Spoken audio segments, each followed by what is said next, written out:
Usincwadi yofuduko, the book of departure, la ekusukwa khona. Alibonge igama lenkosi. Uma nje kukhulunywa ngofuduko, kukhulunywa ngencwadi of greater departure. Incwadi yokusuka la uye lapha. Alibonge igama lenkosi. Now la isifunda khona ku chapter 1 verse number 8 isihloko sakhona sithi abantwana baka-Israyeli baphenduka izigqila. Let me just take you back. Look at Bible, Genesis chapter number 15.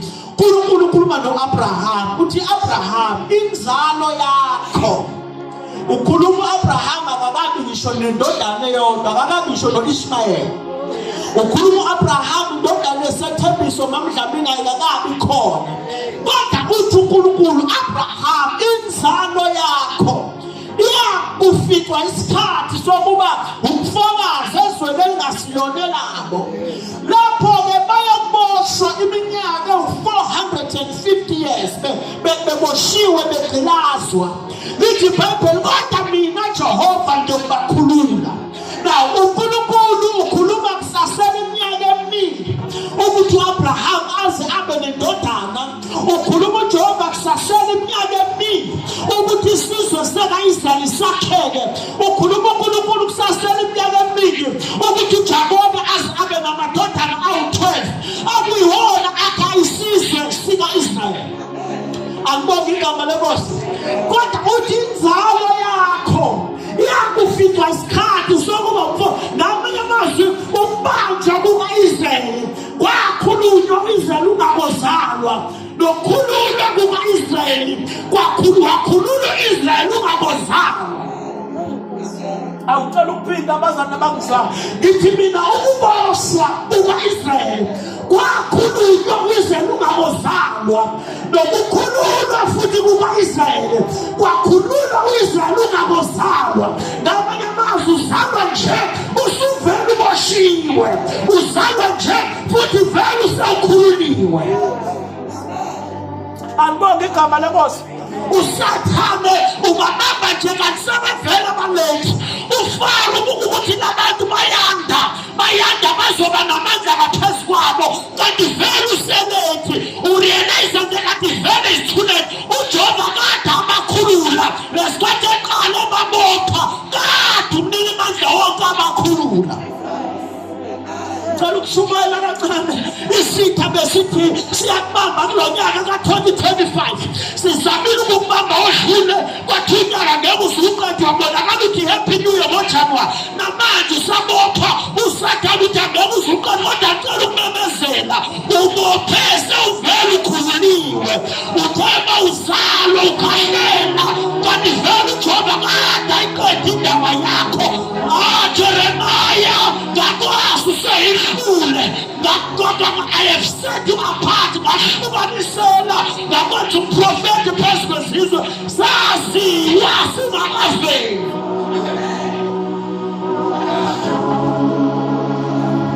Saziwa singakaveli. Ubabopha nje kanti uJob sebakhulile.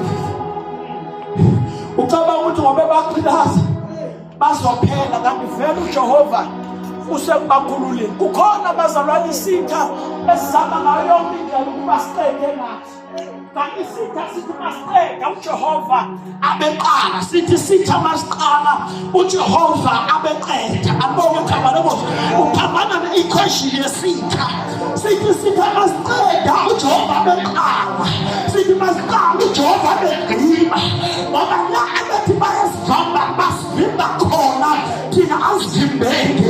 Ingakho umhlabelo lothi sangena la ebethi abangangenwa khona saphuma la ekuthiwa kuphunywa khona ngoba sithi basivala suka sesivele sesonele ngaphesheya. Sithi masivula uJobe suka sevele sevalile.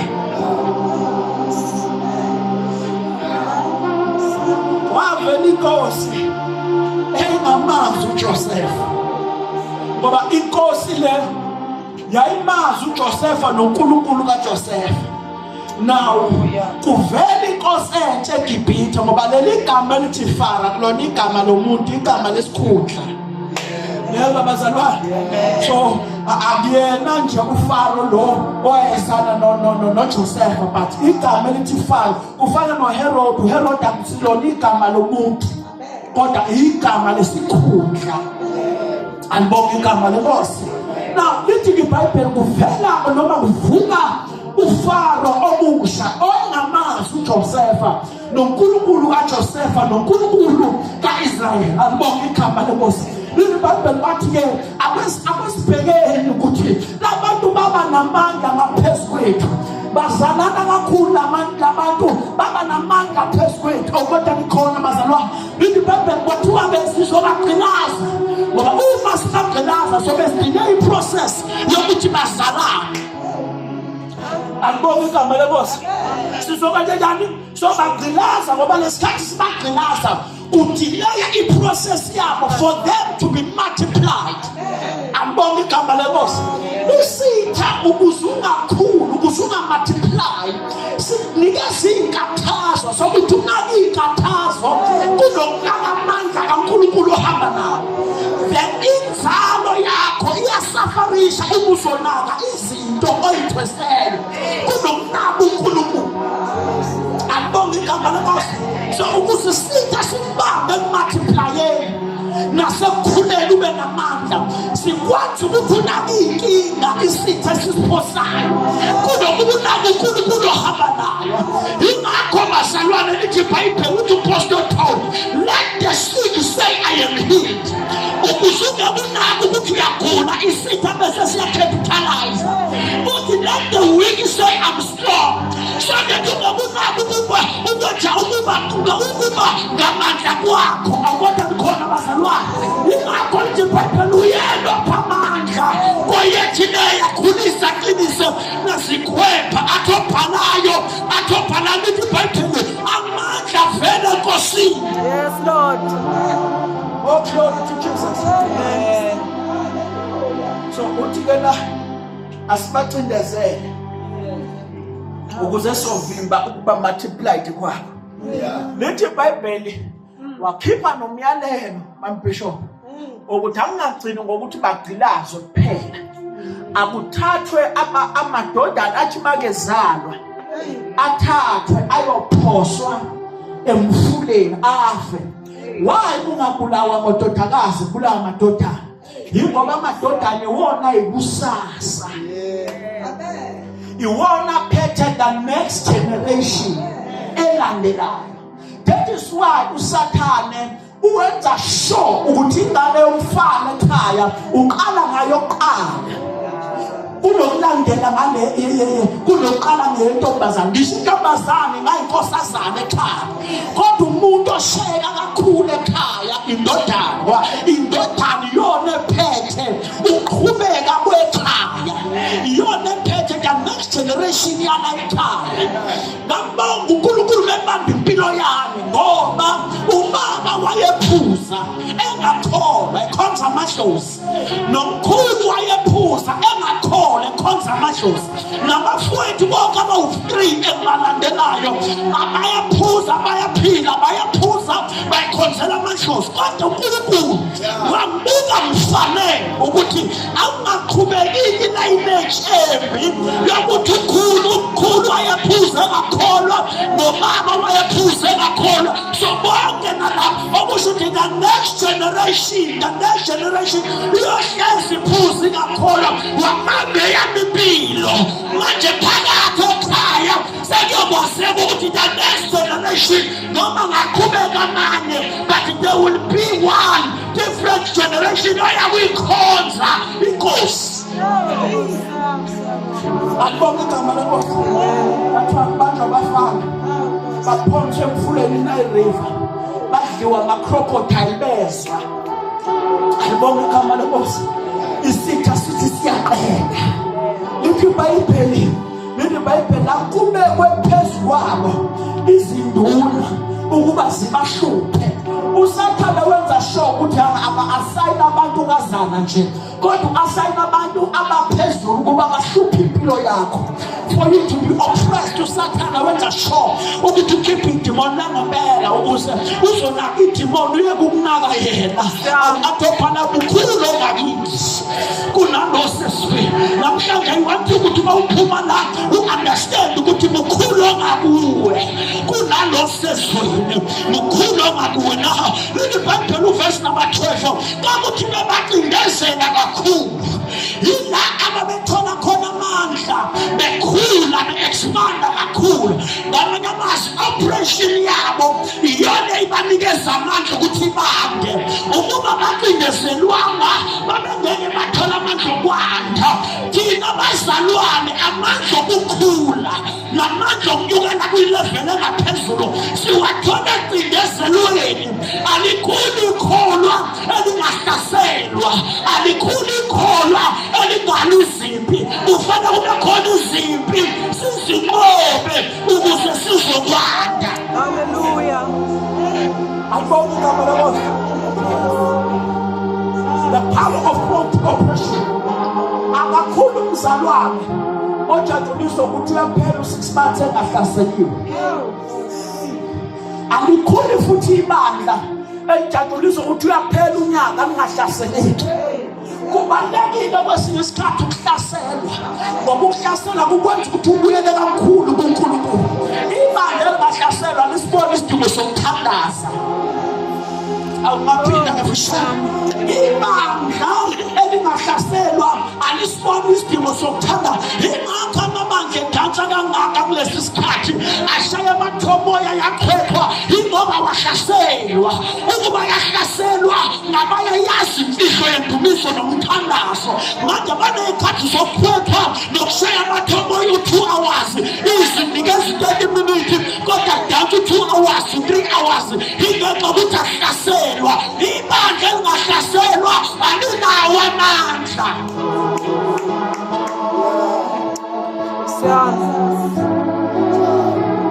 Ibandla lingenazo izimpi alinawo amandla.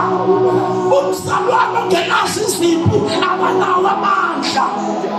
Umfundisi ongenazo izimpi abanawo amandla. Ukuze ubone ukuthi into ayiphethe inamandla kangakanani njengoba izimpi ohlangabezane nazo. Beka izimpi ohlangabezane nazo ukuze uzobona ukuthi unamandla kangakanani.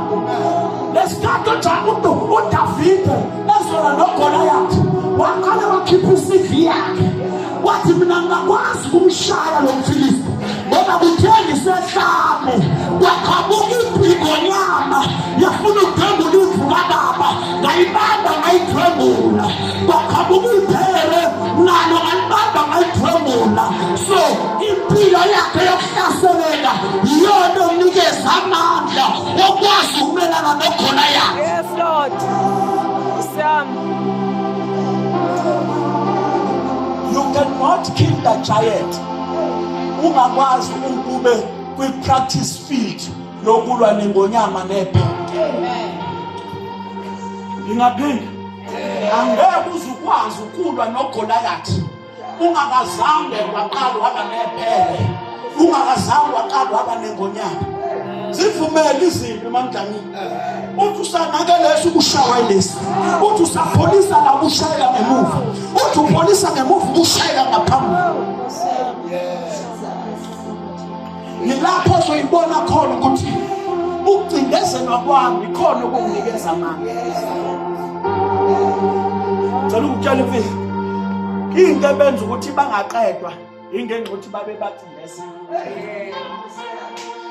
But the more they oppressed them, is the more they grew in the Bible lesson. You say they grew in power and they multiplied.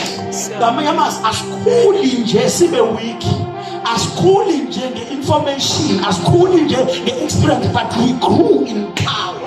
Ngakho to Apostle Paul lelivangeli asilonela amazwi kuphela kodwa ngelamandla amandla aqhamuka ezimpilo esihlangabezana nazo sanqoba. Yingakho mahlabelela sithi sidlula ezintweni ezinzima kodwa njalo siyanqoba is because the more silwa is the more siba namandla. The more silwa the more we gain power.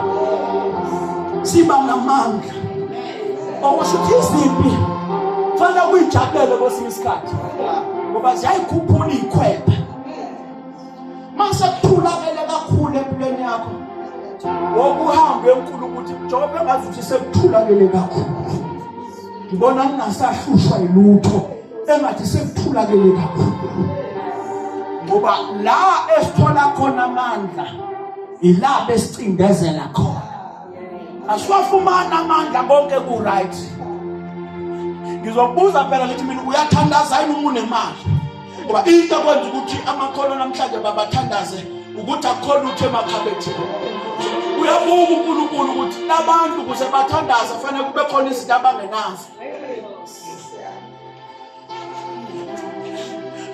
abazali namhlanje bathandaza uma benezidingo abathandazi ngoba nakho befuna uNkulunkulu ingakho ke namabandla nesikhathi esiningi namhlanje sokudansa ngoba asamukele yonke into endlini kaNkulunkulu awasa oppressed nosathana userelaxile vele uyazi ukuthi ayibonke laba abami laba bangadansa nje benze yonke into vele abami ingakho nosathana engabanyakazi ingakho ungabuza ubone ngisho umfundisi wakhona evele ephepheni evele kanakwithi vele abene thusenza ukuthi ingenxa ukuthi vele uyazi usathatha bonke laba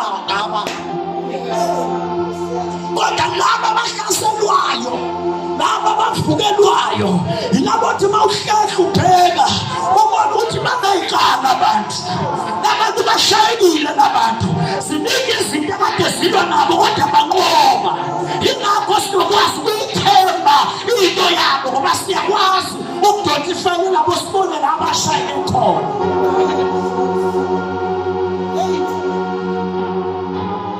alithemba alepini isosha elinezibazi ngemuva alithemba alepini isosha elinezibazi ngemuva ngoba futhi lalishaywa baleka kodwa isosha elinezibazi ngaphambili elinocelemba elineyikazi empese elikhwaza yile ithenjwayo ngoba kuyaziwa ukuthi laba wokhani wathi mina abasondela ngqo empini bathi usathana ungakephi engathi sekuthulakele kakhulu aqonde ngqo esithongalwe naso aqonde laba babethethi bayaqeda ngabo babebacindezela kanti abazi ukuthi they are giving them the power yokuba babanqobe lithi iBhayibheli babacindezela kanti la abantu akhona baba namandla ayibonge igama lenkosi lithi iBhayibheli kwala noma sebeyithatha ingane zabo beyiphonsa emfuleni River kodwa lithi iBhayibheli babanda kakhulu ayibonge igama lenkosi lithi iBhayibheli uma babelethisi baseGibhithe bethi bayafika bazobabelethisa akade bekhulelwe ukuze bezoyithatha ingane bayephonsa babafika sebevele sebebelethile ngoba uJehova banikeza amandla abadingi ukuthi baze batshela ukuthi push lento pushi lapha kubo inamandla yakhele kubo awungakhumbula incwadi athi John athi Jeremiah angikwazi ukuphula lithi iBhayibheli ukhuluma la bamophile lithi izinto uNkulunkulu ukhuluma bamophile asekwazi kanyakaza kodwa noma ngathi angithule wadathuleke ngoba lento ifana nomlilo emathanjeni ami noma ngathi angithule iyangishisa ngibonakala sengikhuluma ngoba ngizenze ngomlilo emathanjeni ami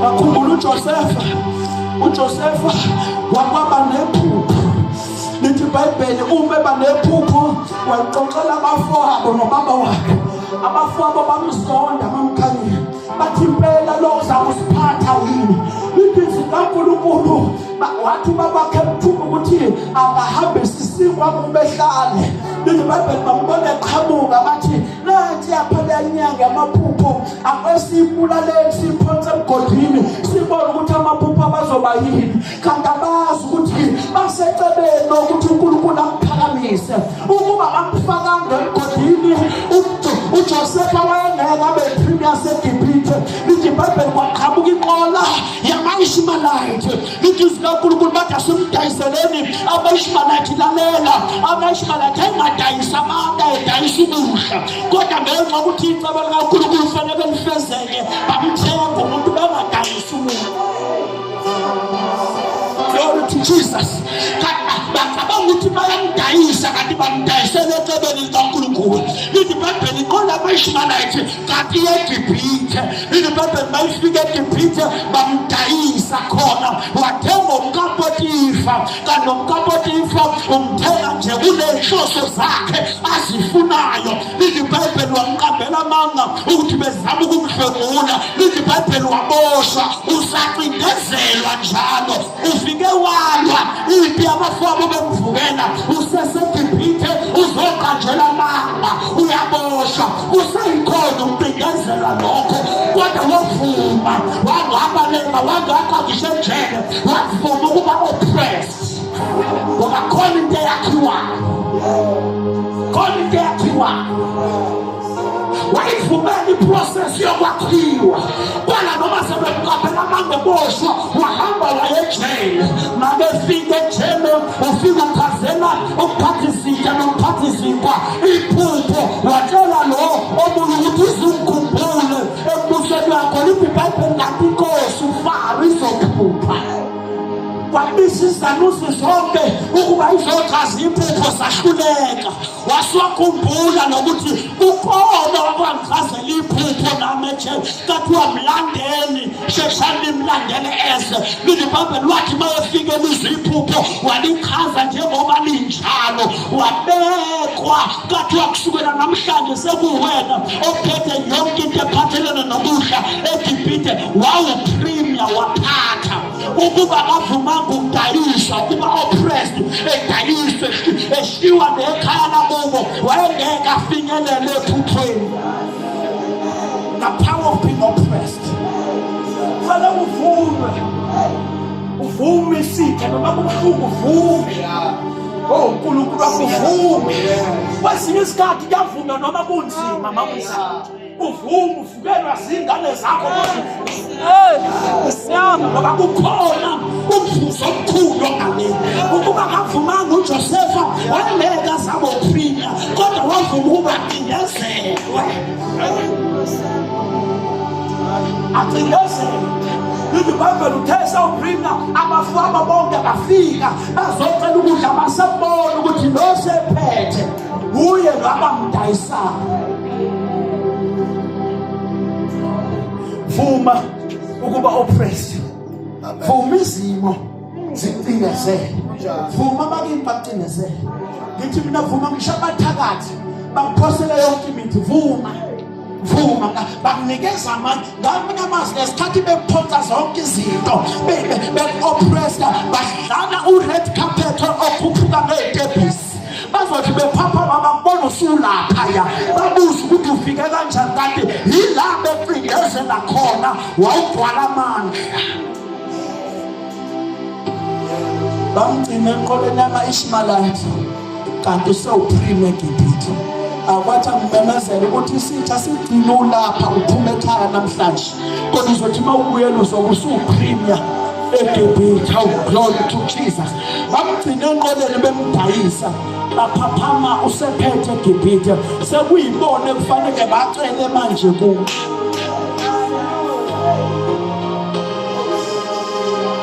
Ngoba iprocess kaNkulunkulu ifuna abantu abazoqhubeka, abathi noma be-oppressed kodwa still bathobe, abazothi noma becindezelwa kodwa still bathobe. Wavuma ukuba oppressed. Lithi iBhayibheli lami,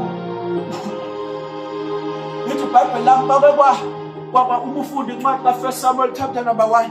Lithi iBhayibheli lami wana Mamdlamini wayengabathola abantwana, sibeletho sakho uNkulunkulu esivalile. Lithi izwi kaNkulunkulu uphe mina. Lithi iBhayibheli wayelokho emchokoloza njalo, emchokoloza uma kuzoyiwa eShilo, ngoba eShilo kakuyindawo yokubonga uNkulunkulu ngalokhu akwenzele khona. So uma kuusuku lokushilo uPenina wayivuka ekuseni ageza izingane zakhe athi uyothi wabonana wena nkosikazi ongazalanga athi wayegqokisa athatha izimvu ayinikeza uElkhana athi hawu ngisayohlabela inkosi ngiyibonga inkosi ukuthi inikezile umntwana. Nikhona bazalwane lithi iBhayibheli amqunule uHana lithi sikaNkulunkulu waze wafika isikhathi la uHana khona eduba ukudla. Ngokwami ngingasho ukuthi wayekuzila wayengakudubi. Lithi iBhayibheli waduba ukudla uHana behlezi etafuleni wathi ngeke azadle wathi uElkhana ngilingani yini amadodana alishumi kuwena kanti akazi ukuthi uHana kunento enkulu ayibhekile lezinto nokumthanda okukhulu omngako eLkhana. Lithi iBhayibheli lalo wakhuphuka wayeshilo wayobonga ingane engakayitholi. Lithi iBhayibheli wadlula ekubongeni ingane wahamba wayokhala e-altare.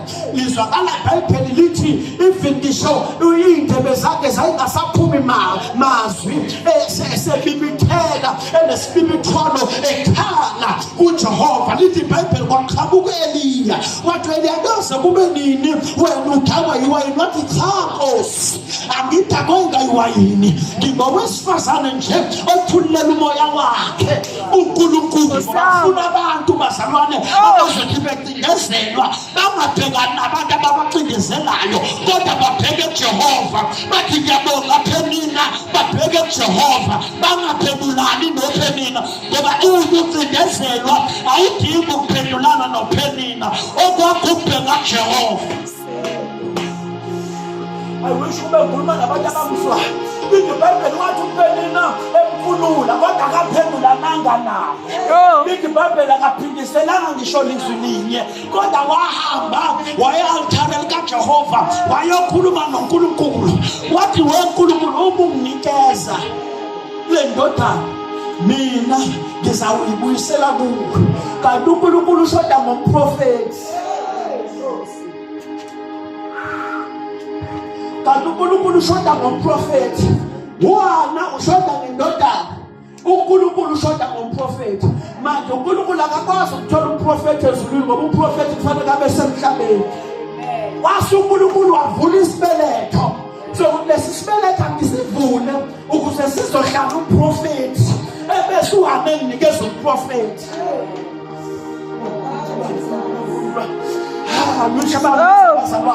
uJehova ushoda ngomprofeti. uHana ushoda ngendodana.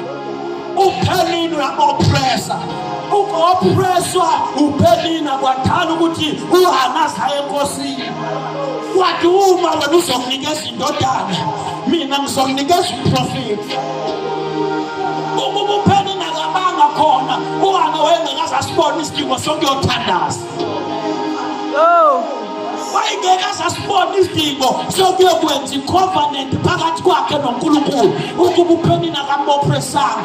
Enye oppression bazalwane ibalulekile ukuvula izinto isithe kade zasivala. Ukuba uPhenina wayengekho uHana wayengeke ahambe ayokwenza isivumelwano noNkulunkulu ukuthi uma wena nje ufuna ukunika indodana mina ngizoyithatha ngiyibuyisele kuwe iyahlala ethempelini imihlo yakho yonke ukuphila. Kanti uJehova ushoda ngomprofeti. Wavela uSamuel. Lithi iBhayibheli uthe sena 3 months uSamuel wamthatha uHana wombeka ethempelini. Wahlala ethempelini engagoduki naye. Uma ufuna ukuzobona indodana yakho ushe-understand ukuthi akusesi indodana yakhe sekuwumprofeti kaNkulunkulu. Wayehamba ethempelini awayibona ina 3 months yahlala from 3 months hlezi ethempelini. Lithi iBhayibheli kulowo 3 months loyo uHana wayithola ekhulelwe indodana. Wathi uyabheka wayibona ekhulelwe indodana zaze zaba 5 ingane. Ukube wagodla uPhenina wangakhuluma ngaba kayitholanga lezi ngane. So amanye ama-operation abalulekile. Amanye ama-operation abalulekile ngoba senza siqhumane kangcono kunayo. Wangagcina ukuba nengane yodwa zaba 5. Number 5, the number of favor, the number of grace. Yes, Lord. Number 5, ingane eva kokudedela umprofeti ukuba akayohlala ethempelini, because uma besicindezela la khona sithola amanzi. Kwathula ngisho uphelile sabona sekhulele. Nami sengiyakwazi ukuba nesise esikhulu. Nami sengiyakwazi ukuzwa ingane ukhahlela. Oh, glory to Jesus. Nami sekukhona ngikuzwayo kumuva ngoba wena usuke wami-oppressa. Abatetele bam-oppressa lesikhathi beku-oppressa yila uphaka lakho. Walamandla bese uyanqoba. Glory to Jesus. La bethi khona amandla akho aphelile. Amandla akho awapheli. Ayabuya. Lithi iBhayibheli bathi sebemkunde inwele uSamson engasekho amandla. Emva kokukhipha iqiniso ukuthi amandla akho aseyinweleni. Lithi iBhayibheli bamgunda phela amandla acabanga ukuthi uzoqashuka njengasekuqaleni kanti amandla awasekho. Lithi iBhayibheli lithi uZikaNkulunkulu wangaqashuka base bamkhipha amehlo. Lithi iBhayibheli lami uthe bembiza ukuthi akaze azobadansela. Lithi uZikaNkulunkulu wadlala uSamson. Kanti abazi ukuthi lesikhathi bem-oppressa bethi abamdansise uyajuluka ngoba into ekhulisa inwele umjuluko. Abazi ukuthi inwele ziyakhula. Lithi iBhayibheli wadlala uSamson, wadansa, wadlala, wayeshaya wonke amagebhani, yonke into ongayicabanga wadlala. Lithi uZikaNkulunkulu kanti uzothi makethithe ekhaya khona inwele seyihlumile. Lithi iBhayibheli lami wakhuluma izwi libe linye wathi uNkulunkulu ucela ungiphe amandla okuphindisela ezitheni zami ngenxa yamehlamo amabili. Lithi iBhayibheli wabiza umfana wathi umfana kunesitayela esikhulu engifuna ukusenza. Ngiyothi mangishaya indloko isumime ngenyawo kunomdansi engifuna ukwenza. Ngicela ungithathe mfana uyongibeke insikeni ezibambele litende. Lithi iBhayibheli wamthatha umfana wayombeke insikeni ezibambe itende. Awu namhlanje ngiyamemezela siye insikeni ezibambe impumelelo yakho namhlanje. We are going straight to the source of your problems. Njengoba namhlanje njengoba ngikhuluma nje sibambe bonke ukubamba impilo yakho sibambe to the core, to the source sibambile. iBhayibheli wathi makeyibambe insika wathi uNkulunkulu kayizele ngiphendulele. iBhayibheli wayibamba insika wayidonsa intende ngoba amandla asekhona nawaphansi. iBhayibheli abantu ababulale namehlo bancane kunabantu ababulala amehlo angasekho, because lesikhathi besicindezela ilakho lesiba namandla khona kakhulu. The more they oppress us inasiba khona namandla. Isitha besicabanga ukuthi siyaqeda ngabona abadlule kanti besingazi ukuthi sikunikeza amandla ukuthi uphinde uqobe nakulo nyaka. Konke kuwehlelayo kukunikeza amandla okuqoba. Hallelujah. Whatever that may oppress your life, whatever oppression that you may have, and it may be a sickness, it may be unemployment, whatever oppression, honor. I'm speaking as a prophet upon your life tonight. This is an apostolic message upon your life.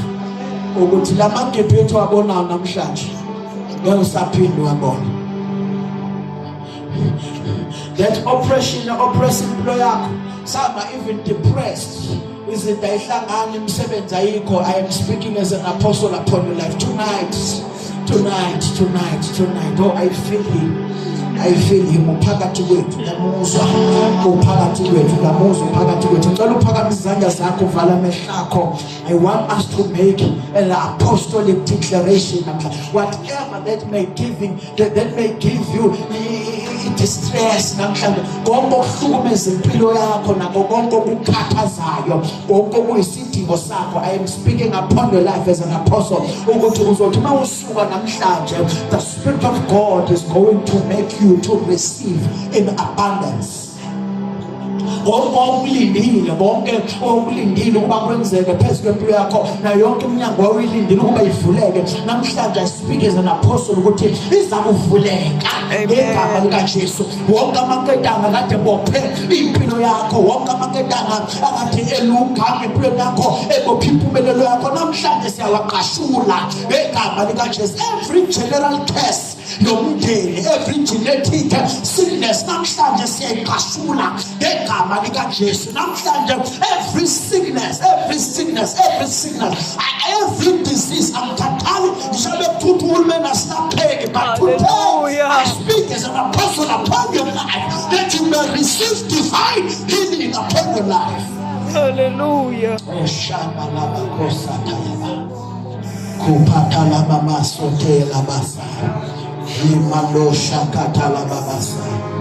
Every oppression upon your life, I speak release. I speak release. Khuluma inkululeko phezu kwempilo yakho namhlanje. Your life will never be the same again. Your life will never be the same again. Namhlanje kuyohlala kwazeka ukuthi ukhona uNkulunkulu kaIsrael, ukhona uJehova, ukhona uNkulunkulu, ukhona. Ihashi nenkomi yalo namhlanje ngiyayibona uyayiphosa olwandle. Izinyembezi zeminyaka ngiyayibona namhlanje uJehova uyazesula. Shambele bokhosaya ulimande shala baba setha uyazesula umqabelo wakho ungafakaza ukuthi njalo makulana wena uhlezi uyibuza ukuthi why mina Nkosi ngahlaseleka kangaka. I speak joy upon your life. Oh shala mande satalaba. Yamemezela namhlanje ngimemeza njengoEliya ebile phezu kwentaba. Lithi iBhayibheli wamemeza ababangani wathi uNkulunkulu kaIsrael ngizwa. Lithi iBhayibheli wehla umlilo, wadla inkukhu, wadla amatshe, wadla amanzi, wadla i-altare lonke elakhile. Namhlanje ngiyamemezela phezu kwempilo zethu sonke ukuthi Jehova kaIsrael sizwe, ebese uJehova eshisa konke okuyizingathaza phezu kwempilo yakho. Mama yakho shala mabesa